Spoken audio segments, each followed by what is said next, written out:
ఎన్నికలు అయిపోయిన తర్వాత చర్చ ఏంటంటే అధికారంలోకి ఎవరు వస్తే ఎవరెవరు మంత్రి పదవులు స్వీకరిస్తారు.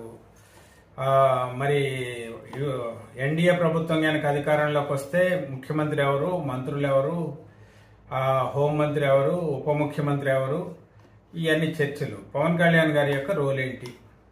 ఎందుకంటే ఎన్నికల్లో పవన్ కళ్యాణ్ గారు చాలా క్రియాశీలక పాత్ర పోషించారు. 2 ఏళ్ల క్రితం ప్రభుత్వ వ్యతిరేక ఓటు చెల్లనివ్వనని చెప్పి ఆయన ప్రభుత్వ వ్యతిరేక ఓటు చెల్లకుండా కూటమిని ఏర్పాటు చేయడంలో కీలక భూమిక పోషించాడు, కీలక పాత్ర పోషించారు. అసెంబ్లీ అభ్యర్థుల్లో కూడా ఆయన తనకున్న బలం కంటే తక్కువ మంది అభ్యర్థుల్నే తీసుకోవాల్సి వచ్చింది ఈ కూటమి ఏర్పాటు చేయటం వల్ల అనేటువంటిది. అలాంటప్పుడు ఒకవేళ కొత్తగా ఇప్పుడు 2024 ఎన్నికల్లో ప్రభుత్వం ఏర్పాటు చేసే పరిస్థితి కనుక కూటమికి వస్తే పవన్ కళ్యాణ్ గారి యొక్క రోల్ ఏంటి? ఇది చర్చ.